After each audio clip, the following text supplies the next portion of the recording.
Chicken কষা চিকেনের ঝোল তো অনেক হলো, এবার বানিয়ে ফেলুন এই ভাজা মশলা দিয়ে চিকেনের কারি।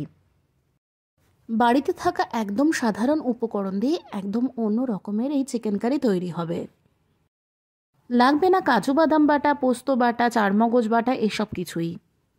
তাহলে চলুন দেখে নিই আমার আজকের রেসিপি। আর হ্যাঁ, রেসিপিটা যদি ভালো লাগে তাহলে চ্যানেলটা সাবস্ক্রাইব করে পাশে থাকা বেল আইকনটিও প্রেস করতে ভুলবেন না। এখানে আমি 750 গ্রাম চিকেন নিয়েছি। এর মধ্যে দিয়ে দিচ্ছি 1/4 চা চামচ হলুদ গুঁড়ো। এরপর দিয়ে দেবো এর মধ্যে কাশ্মীরি লাল লঙ্কার গুঁড়ো। এখানে আমি 1 চা চামচ কাশ্মীরি লাল লঙ্কার গুঁড়ো দিচ্ছি। আর দিয়ে দেবো 1 টেবিল চামচ আদা রসুনের পেস্ট। এই সব মশলাগুলো এখানে মাখিয়ে নিয়ে আমি চিকেনটা ম্যারিনেট করে রেখে দেবো 20 থেকে 30 মিনিট। আর তার থেকে বেশি যদি ম্যারিনেট করতে চান অবশ্যই করতে পারেন, সেক্ষেত্রে ফ্রিজে রাখবেন চিকেনটা। চিকেন ম্যারিনেট হয়ে গেছে। এবার একটা কড়াইয়ে আমি 2 টেবিল চামচ সাদা তেল গরম করে নিচ্ছি। গরম হয়ে গেলে আগে থেকে ম্যারিনেট করে রাখা চিকেনের পিসগুলো এই তেলের মধ্যে দিয়ে ভেজে নেব। একবারে সবগুলো চিকেন ভাজা যাবে না, তাই দুটো ব্যাচে বা এর থেকে বেশি চিকেন নিলে 3 ব্যাচে আপনারা এগুলোকে ভেজে নিতে পারেন। চিকেনগুলোকে একটু হালকা লাল করে ভাজবো, তাই একদিকটা ভাজা হয়ে যাওয়ার পর আর একদিকটাও উল্টে নিয়েছি। চিকেনের দুদিকটাই যখন ভাজা হয়ে যাবে তখন এই চিকেনের পিসগুলোকে আমি তুলে রাখবো আলাদা একটা পাত্রে। আর বাকি যে চিকেনের পিসগুলো রয়েছে সেগুলো এই একইভাবে ভেজে নেব। এবার ফোড়নের জন্য দিয়ে দেব আমি 2টো দারচিনি, 3টে ছোট এলাচ, দিয়ে দেব 2টো শুকনো লঙ্কা আর 1/2 চা চামচ সাদা জিরে। এই সময় গ্যাসের ফ্লেমটা কমিয়ে দেব যাতে ফোড়নটা পুড়ে না যায়। আর শুকনো লঙ্কা দুটোকে কিন্তু খুব বেশি ভাজবো না, হালকা ভাজা হয়ে গেলে এটা তুলে রেখে দেব আলাদা করে।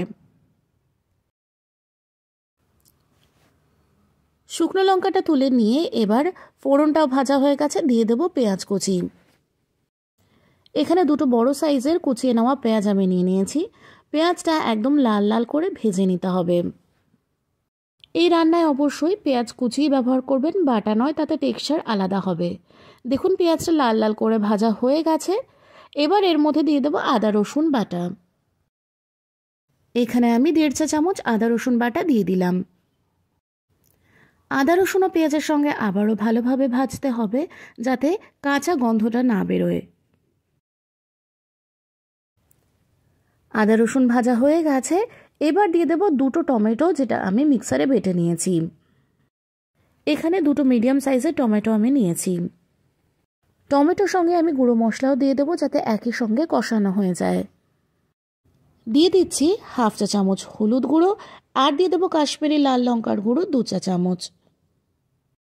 এখন আমি ধনে গুঁড়ো, জিরে গুঁড়ো কিছুই ব্যবহার করছি না, সেগুলো ব্যবহার করব একটু অন্যভাবে, সেটা আপনারা একটু পরেই দেখতে পাবেন। এবার টমেটোর সঙ্গে এই মশলাগুলো কষিয়ে নেব।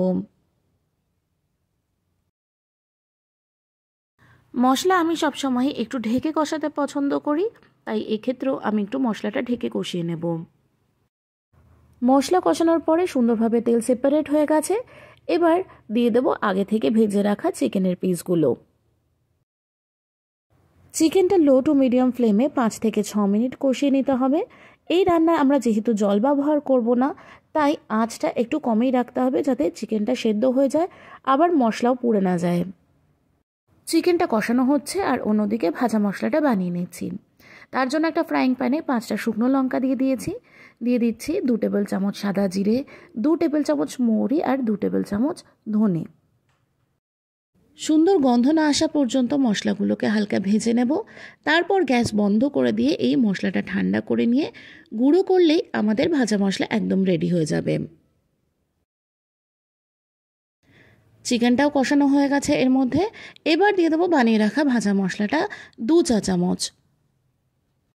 যদি আপনারা গ্রেভিটা একটু বেশি রাখতে পছন্দ করেন সেক্ষেত্রে আরও 1 চা চামচ দিতে পারেন। এবার দিয়ে দেবো স্বাদ অনুযায়ী নুন। এবারে ভাজা মশলা আর চিকেনটাও ভালো করে মিশিয়ে নিতে হবে। 2 থেকে 3 মিনিট চিকেনটা ভেজে নেওয়ার পরে এবার ঢেকে রান্না করব 7 থেকে 8 মিনিটের জন্য। তবে অবশ্যই মাঝখানে দুবার খুলে একটু নাড়াচাড়া করে নিতে ভুলবেন না। 7 থেকে 8 মিনিট পর ফেরত এলাম।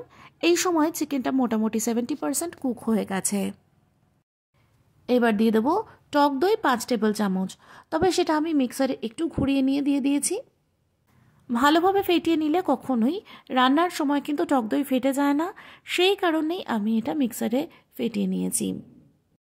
টক দইটা ভালোভাবে মিশিয়ে নিয়ে 4 থেকে 5 মিনিট আরও রান্না করে নেব।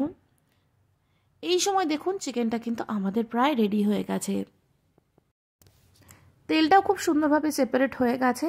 এই রান্নায় কিন্তু একটু তেলটা বেশি ভালো লাগে। যদি আপনারা খুব স্বাস্থ্য সচেতন হন সেক্ষেত্রে তেলটার ব্যবহার কমও করতে পারেন।